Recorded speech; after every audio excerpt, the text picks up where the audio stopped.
Café com Pipoca. Oferecimento CW15 Coworking. O novo endereço da sua empresa está aqui. Olá, Rogério. Olá a todos que acompanham o nosso Café com Pipoca, agora de volta aqui em 2022. Muito obrigado pela audiência de vocês. Para quem está assistindo pela internet, seja o ano que for, a internet é aberta à inovação, aberta a conhecimento de qualidade. E para falar de inovação, eu trouxe aqui um grande amigo, Sen Kang, que ele é diretor de inovação da Jato, e ele vai falar um bate-papo muito legal sobre como a inovação pode influenciar no seu negócio. Muito obrigado pela presença, Tsan. Muito obrigado, Toshi. Obrigado pelo convite. É sempre um grande prazer estar aqui conversando com vocês, né? Vocês são os caras que realmente trazem esse tema de inovação para o dia a dia das empresas. Então, vai ser um grande prazer estar aqui nesse bate-papo.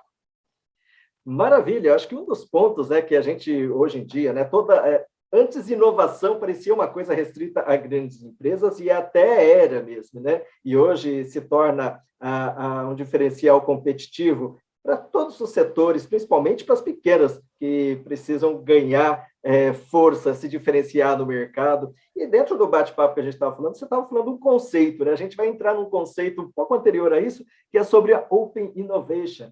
Sam, explica, conta um pouquinho a história dessa questão, de como isso vai para a Califórnia, lá no Silicon Valley, como que é esse negócio aí? Vamos entender um pouquinho.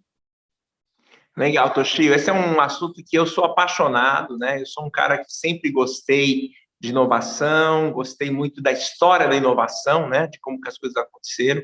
E essa história do Silicon Valley realmente é uma história fantástica, né? O Silicon Valley, se vocês lembram, na década de 60 e 70, era o centro mundial dos semicondutores. Então, tinha a fábrica da Intel, fábrica da National Semiconductors, muitas fábricas ficavam lá, né? E era muito interessante porque fábrica de semicondutor é um negócio caro pra caramba, né? Pegando nos números de hoje, né? Só para vocês terem uma ideia, uma fábrica de semicondutor hoje, de última linha, de última versão, custa entre 4 a 10 bilhões de dólares. Quer dizer, não é brincadeira, não é para qualquer um. É mais caro que uma fábrica de automóvel, né? Fábrica de automóvel aí, da Toyota, quando os caras montam aí, sei lá, faixa de 500 milhões, 1 bi no máximo, né? Então, é uma das coisas mais caras que você tem para montar e historicamente sempre foi assim, porque semicondutor é um negócio, sala limpa, equipamentos muito sofisticados, né? Então, o que aconteceu na década de 70, né, no Silicon Valley? Foi um fenômeno muito interessante. Final da década de 70, começo da década de 80. O pessoal do Silicon Valley começou a desenvolver um conceito de fabless, né? Então, existiam empresas que desenhavam chips, desenhavam semicondutores, mas não tinham fábrica. Por quê? Porque uma fábrica era um negócio tão caro, né, que, né, ficava, né, e o Silicon Valley percebeu que para eles evoluírem, eles precisavam ter muita gente desenhando soluções de chips para radiofrequência, para processadores, para um monte de coisa, né, que eles faziam lá. Então, eles resolveram quebrar. Então, eles desenvolveram o conceito de fabless. O que é um fabless? É uma design house que desenha chips, só que não tem a fábrica, né? E aí, você então começou a ter as fabs, que eram esses caras que tinham, né, todos os investimentos vultuosos em infraestrutura e fábrica, e começaram a ter os fabless, né? E isso é que fez o Silicon Valley explodir, né, quando eles dividiram. Por quê? Porque aí eles puderam fazer fábricas melhores, fabs melhores, certo? Que tinham uma alta capacidade de produção de chips, e, ao mesmo tempo, eles conseguiram equilibrar, porque aí você tinha quem demandasse por essas fábricas, né? Porque quando era tudo verticalizado, então a Intel tinha sei lá, tinha um engenheiro que desenhava o chip. Era muito pouco, a Intel não conseguia encher a fábrica dele. Esse era o problema. Entendi. Quando eles criaram essas fabless, né, eles tiveram lá 10, 20, 30, 50, 100 empresas, design house, desenhando chips para eles, aí eles podiam encher a fábrica.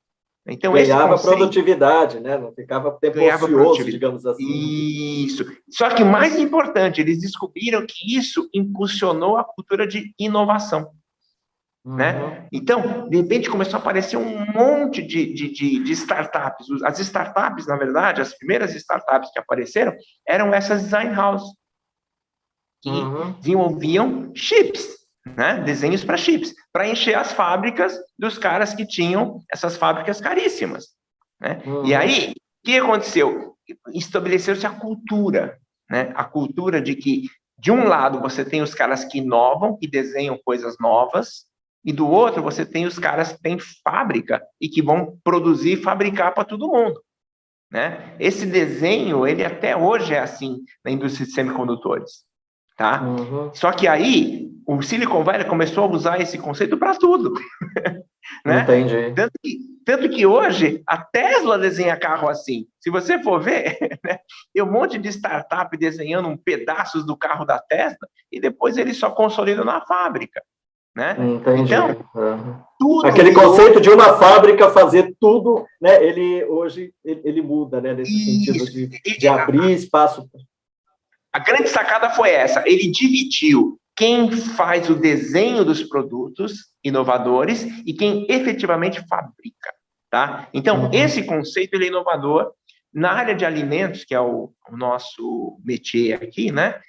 A gente enxerga que vai acontecer o mesmo processo, tá? Uma das grandes, talvez, uma das grandes preocupações, somente de quem tem empresas menores, eu não tenho um laboratório para desenvolver novos produtos, eu não tenho laboratório para certificar produto, para qualidade, para uma série de coisas. Realmente, essas coisas são caras, né? Você não... ou máquinas muito caras. O que a gente percebe que pode acontecer nessa indústria do alimento é exatamente isso. Você separar, ter a divisão de quem está desenvolvendo os novos produtos, né? Por isso que a gente veio com esse conceito de Open Innovation. Open Innovation é exatamente isso, né? É uma evolução do conceito do Silicon Valley, onde agora você tem um local, que a gente chama de hub de inovação, onde lá você tem pesquisadores, você tem especialistas, você tem equipamentos, você tem laboratórios, você tem teste de qualidade, você tem tudo que você precisa para desenvolver um novo produto alimentício, certo? E aí, você pode, então, você não precisa mais ter isso na sua indústria, porque se cada indústria tiver que ter esse tipo de infraestrutura, fica caríssimo, né? E não é só você ter o equipamento, você tem que ter equipe de manutenção, equipe que sabe operar a máquina, equipe que sabe, né? Então, é muito caro. Então, hoje, no mundo inteiro, todas as empresas trabalham com o conceito de Open Innovation, até as empresas grandes. Isso que é o mais interessante, né? Isso não é só circunscrito a empresas pequenas. Hoje, você vai no mundo inteiro, a primeira empresa que realmente adotou esse conceito foi a Cisco, em 2000. Né? Todas as empresas do Silicon Valley tinham seus próprios labs. Era o Intel Lab, era o HP tinha um lab, a Apple tinha lab, Cisco tinha lab. O Cisco, ele chegou em 2000 e ele falou o seguinte, eu não vou mais ter lab, fechou tudo. Ele falou assim, ele chegou para Stanford, chegou para Berkeley, chegou para as universidades americanas e falou assim, vocês vão criar um Open Innovation Lab para mim e eu pago vocês. Entendi. E aí, ele começou a desenvolver as coisas, né? Então, o primeiro cara que realmente, empresa americana que fez isso, foi a Cisco, na época, né? E isso gerou um ganho de produtividade, eles começaram a dominar o mercado na área de roteadores e switches e tudo mais. Por quê? Porque ele tinha fábrica, né? E ele abriu para que outras pessoas desenvolvessem soluções para ele. Então, para ele, né? E aí ele então inovou nessa questão, né? E depois, claro, um monte de empresa acabou adotando. Então, nós estamos falando dos últimos 20 anos, né? Muitas empresas grandes acabaram adotando essa estratégia da Cisco, né? Tanto que a gente fala muito hoje, e nas grandes empresas, nas multinacionais, você tem uma migração do que a gente chama de diretor de P&D, né? Que era o clássico, que tinha um laboratório, que ele desenvolvia tudo em casa, né? para um diretor de inovação. O que é um diretor de inovação numa grande empresa? Né? É o cara que sabe comprar soluções de startups, de parceiros, de open innovation, né? Então, é uma outra lógica de trabalho, tá? Então, isso está acontecendo nas grandes empresas, mas isso favorece muito as pequenas. Porque a vantagem que as grandes tinham é que elas têm infraestrutura, elas podiam bancar esse tipo de coisa. Se até elas já estão saindo, elas querem desenvolver isso de forma compartilhada, né? E isso é uma tremenda oportunidade para as pequenas empresas, né? E é interessante porque um dos trabalhos que a PL, nós estamos falando aqui do Food Cluster, né? Que a gente está montando aqui. Isso, aqui Marília, na região de Marília. Na região de Isso, Marília e região, exatamente criar um Open Innovation Hub na área de alimentos, né? Juntando FATEC, que tem a FATEC de alimentos, juntando o Senai, que tem a parte de alimentos, né? E a gente quer criar esse Open Innovation Hub, onde qualquer empresa, né, ela vai poder vir e vai poder desenvolver seus novos produtos inovadores e vai poder, e não vai precisar ter a sua própria estrutura de laboratório. Por quê? Porque isso vai ser de uso coletivo, vai ser de uso comum. Né? Então, isso ganha, né? Gera ganho para todas as partes, né? Para as universidades, para a formação de uma mão de obra, né? Que deixa de simplesmente, fazer estudos acadêmicos, mas uma coisa já voltada, de modo que até o estudante que foi lá, ele de repente já está pronto para poder ingressar no mercado de trabalho, né? As empresas que podem ter acesso a mais ideias e parceiros tanto para a criação quanto para a distribuição, quem sabe?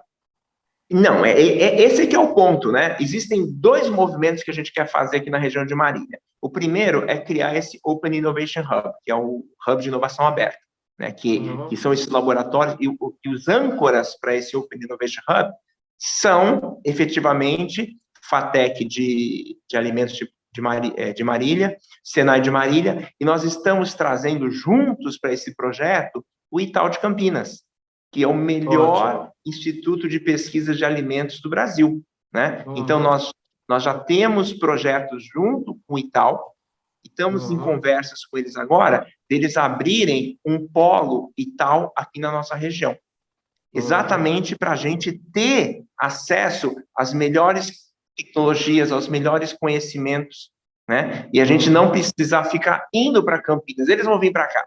Esse é um movimento muito importante que a gente precisa construir nesse Marília, né, esse cluster que a gente está construindo aqui para a nossa região. Tá? Então, esse é o lado da inovação que a gente chama, né? Vamos assim, se a gente fosse falar comparação com o Silicon Valley, esse é o lado das design houses, das startups que vão criar novos produtos. Na outra ponta, você tem o lado das fábricas, das fabs, né? Então, ali é onde entra o assunto APL, Arranjo Produtivo Local. A APL, né, ela funciona muito bem quando ela está acoplada a um hub de inovação. Por quê? Eu vou tentar explicar isso para vocês, né? Porque a APL é o lado da produção, do arranjo produtivo. Como é que eu vou produzir, certo? Então, imagina, Chico, que você tem a sua fábrica, a sua empresa, e você desenvolveu um produto super inovador, produto super bacana, tá? Aqui no nosso centro de inovação, né? Só que aí você olha para esse produto e fala assim, eu não tenho como produzir esse produto, né? Por quê? Porque a minha fábrica produz pipoca e isso aqui é uma outra natureza, né? Então, na minha fábrica eu não preciso produzir. Se você tem acesso a uma APL, que é um arranjo produtivo local, você poderia, por exemplo, produzir na fábrica, sei lá, do Diogo Mizumoto, lá em Bastos. Imagina que fosse alguma coisa essa parte de pó, né? Porque ele faz ovo em pó, certo? Então, se você, aí você podia ir lá, falar com ele, e ele podia produzir, né? E aí, por quê? Porque você passa a ter o acesso a todo o arranjo produtivo local, você passa a ter acesso a toda a rede, né, de produção que você sozinho não tem. né? E aí você imagina que você fala assim, tá bom, então eu arrumei um cara para produzir esse meu produto inovador, né? Um cara que eu confio, que ele não vai roubar minhas ideias e ele vai sair produzindo para ele, né? Então a gente vai lá, conversa, negocia, faz né? Então, e aí fala assim, legal, então eu já arrumei um cara para produzir. E para distribuir? Não, esse produto aqui, ele seria excelente, por exemplo, para distribuir, usar a rede de distribuição da Dori, né? Opa! Então, um arranjo produtivo local é isso. Alguém tem uma ideia, alguém desenvolve um produto inovador, né? E depois eu tenho toda a minha rede, né? E nós estamos falando da região de Marília, são mais de 300 empresas da área de alimentos. Então, é como se eu tivesse acesso a toda essa infraestrutura, né? Que se não tiver uma PL, eu não vou ter. Né? E aí, a gente negocia, vai lá, né? Mas naquele produto, de uma certa forma, todo mundo virou sócio, né? E todo mundo vai ganhar dinheiro com ele, né? E ganhou dinheiro. A gente vai trazer mais dinheiro para a nossa região, a gente vai trazer mais emprego para a nossa região, né? Então, é muito importante a gente entender a relação de um hub de inovação aberta, né? Que é para desenvolver novos produtos, novas ideias, né? Inovadoras, e a relação que isso vai ter com a APL. Por quê? Porque na APL, certo? Eu vou ter acesso a toda a capacidade produtiva que cada um individualmente não tem. Junta-se forças, né? E cada um, de uma certa maneira, qual é o seu ponto fraco, pode ser o ponto forte de um, pode ser o ponto fraco seu, e uma vez que você se conecta e for bom para ambas as partes, né? Eu acho que esse sentido de cooperação e de crescer, ele segue, então, basicamente, o princípio daquilo que aconteceu lá no passado e que deu muito certo, que hoje em dia todo mundo elogia tanto, né? Que é o Silicon Valley, quer dizer, os princípios do Silicon Valley, eles continuam válidos, né? E por quê? Porque isso gera muito valor. Então, no Silicon Valley, eles conseguiram construir, de um lado, esses Open Innovation Hubs, que são os hubs de inovação aberta, né? E na outra ponta, eles conseguiram construir as APLs para conseguir produzir aquilo que era criado de uma forma inovadora do lado de cá. Então, esse é o objetivo nosso aqui para a nossa região. Nós queremos construir esse Open Innovation Hub, né? Hub de inovação aberta, e queremos construir essa APL, né? E isso junto é que vai dar muita força para a nossa região. E é claro que o elemento mais importante para você conseguir construir tanto o Hub de inovação aberta e integrar ele com a APL é a palavra confiança. Né? Se a gente não confiar um no outro, não existir confiança no processo, certo? Esse negócio não funciona. Mas a gente acredita que a nossa região, né, tem muita gente confiável, gente do bem, gente que quer fazer as coisas, né, que quer crescer em parceria. Então, o que a gente vai ter que criar aqui na nossa região, exatamente esses dois lados, né, eu diria, são dois lados de uma moeda, né, que é o Hub de Inovação Aberta e uma APL, né, e fazer essa integração através da confiança mútua que hoje nós temos na nossa região. E me diz uma coisa, Tsen, agora que a gente já falou sobre tudo isso, deixa o pessoal entender um pouquinho, né, também da sua própria história, da sua própria trajetória de inovação, né, de onde, né, você conta um pouquinho quais as suas formações, tá? Mas, acima de tudo, de onde que nasce a curiosidade, que parece que é a sementinha que que quando cresce é a semente da inovação. Conta para a gente um pouquinho disso. Legal. Eu acho que inovação tem a ver com curiosidade, né? Sempre fui uma criança muito curiosa. Eu lembro claramente, eu estava na época, acho que no primeiro colegial, né? E eu fiquei meses tentando descobrir como é que funcionava uma máquina de xerox, né? Porque aquilo era uma novidade na minha época, né? Década de 70, né? E eu via aquela máquina, eu ficava assim, fascinado. Eu falei, como é que esse negócio, você coloca o negócio aqui, passa uma luz do outro lado e sai uma cópia na outra ponta? Eu ficava abismado, né? E para mim sempre foi assim, eu sempre tive muita curiosidade de entender como as coisas funcionavam. Então, por isso eu fui fazer engenharia, né? Engenheiro geralmente tem essa predisposição a querer... E aí eu fui me envolvendo, né? Sempre querendo conhecer mais, sempre muito curioso.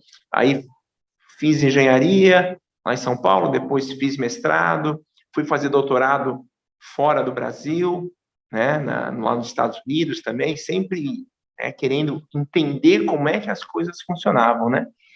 E depois eu voltei para o Brasil, aí fui dar aula na USP, lá na Poli, né? Fiquei lá 10 anos dando aula, e eu sempre gostei de provocar os alunos, né? As pessoas falam assim, mas por quê? Mas por quê? Como é que... Instigando a curiosidade deles, né? E aí, claro, a nossa carreira acaba levando por outros caminhos. Eu fui convidado para construir um centro de pesquisas, na época, para Gradiente, lá em Manaus, que era o Gênios, né? Depois a Nokia me chamou para montar um outro centro de pesquisa. Então, eu era muito dessa linha do lab tradicional, laboratórios tradicionais.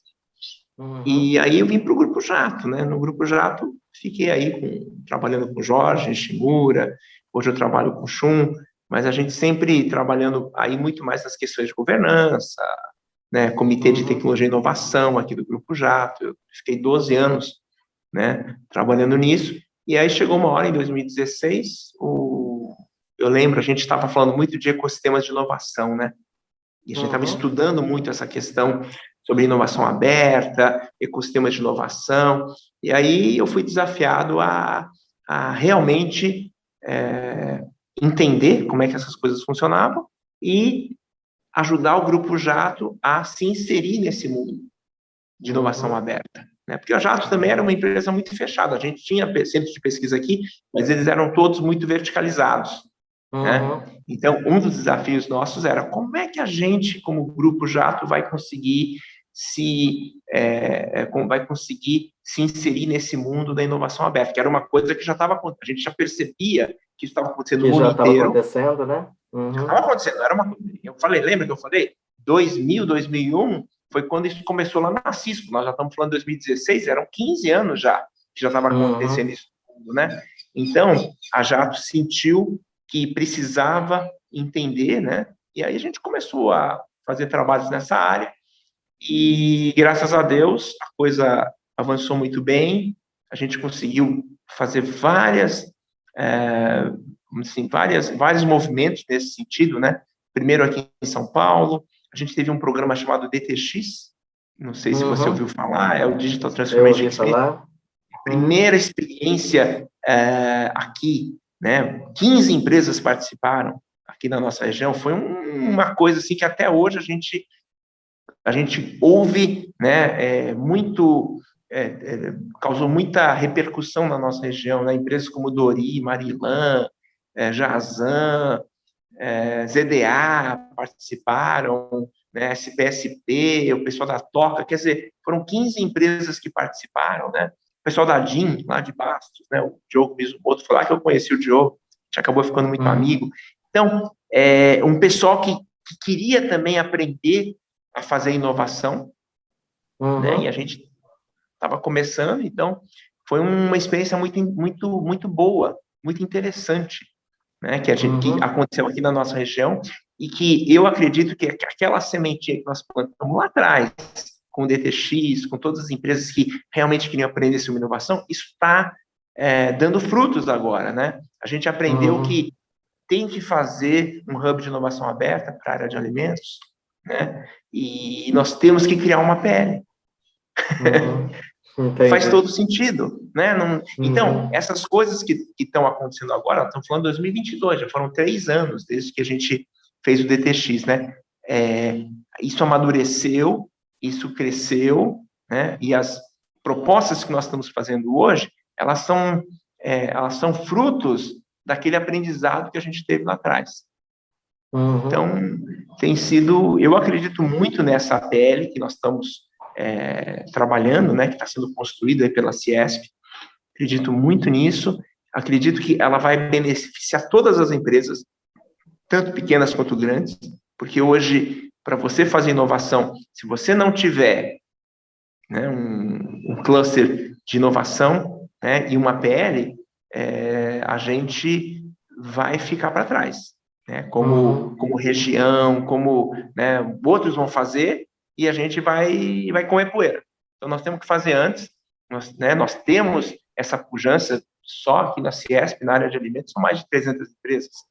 Então, é muita gente, né, e a gente só precisa se organizar, precisa criar essa mentalidade, né, e eu acredito que rapidamente a gente vai colher frutos disso. Maravilha! Bom, gente, a gente teve aqui esse bate-papo, né, sobre inovação. Eu acho que é um assunto que é sempre bom a gente estar trazendo aqui. Agradeço bastante ao Odsen, né, pela generosidade. Eu sei que seu tempo vale muito e você enriqueceu bastante o nosso tempo com o seu conhecimento. Eu gostaria de deixar um abraço aqui para todo mundo que continue nos acompanhando aqui nas redes sociais também, no programa Visão de Mercado e no Café com Pipoca. E com isso, Odsen, você tem uma frase para você dar de dica para todo mundo, um pensamento, uma reflexão? Eu diria o seguinte, né? A união faz a força, tá? E nesse mundo da inovação, uma coisa que a gente tem aprendido aqui no Grupo Jacto é que não dá para fazer nada sozinho, né? Então, eu vou colocar aqui a famosa frase do seu Nishimura, que ele fala: ninguém cresce sozinho. Então, é essa frase que eu queria deixar, né? Porque esse é o espírito, realmente. Às vezes as pessoas até se perguntam, né? Por que a Jacto está nesse negócio? Por que a Jacto está apoiando, né, o Marília Food Cluster quando a gente nem é da área de alimentos? Mas a gente acredita muito nessa frase do seu Nishimura: ninguém cresce sozinho. Então, se a gente conseguir construir um ecossistema, construir um grupo de pessoas, né, que confiam, que queiram inovar, que queiram fazer, né, esse cluster de alimentos dar certo, nós certamente queremos estar juntos, porque isso vai dar bons frutos. Então, a gente acredita muito nisso e a gente gosta muito de estar junto com todos esses, assim, esses sonhadores, né, que querem sonhar esse sonho coletivo da inovação, de trazer novos negócios para a nossa região, de construir uma PL muito forte, né? Eu acho que é isso que nos move. É isso que move. Senhor Shunde, né, ele viveu o sonho dele, e eu acho que é esse espírito que ele quer que todo mundo possa também usufruir e ter essa vida tão rica quanto ele viveu. Muito obrigado, Odsen. Muito obrigado para você que acompanha a gente. Um beijo no coração e até o próximo Café com Pipoca. Tchau, tchau.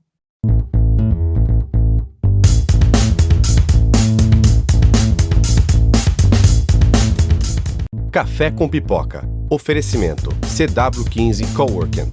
O novo endereço da sua empresa está aqui. Visão de Mercado com Rogério Cabral. Oferecimento Levening. Integrar, inovar e acelerar sua empresa. GPO.net. Democratizando a LGPD.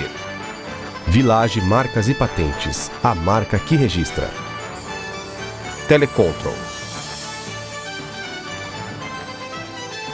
Remax, a maior rede imobiliária do Brasil e do mundo. Breda Sistemas, tecnologia a serviço de sua empresa. Unimed Marília, cuidar de você, esse é o plano. Colégio Cristo Rei, construindo o futuro. Life Empresas, com sua empresa sempre. CW15 Coworking, o novo endereço da sua empresa está aqui. Amigas do Lar, a mãozinha amiga que você merece. Eficaz Consultoria. CIM Seguros, seguro só com corretor de seguros. Assim, Associação Comercial e Industrial de Marília. Pierucci Studio, produção de áudio e áudio publicitário. Grupo Paradigma. Ruberley Rocha Contábil. Chalé Yababali, o conforto e a natureza ao seu alcance. Centro Automotivo Porto Seguro.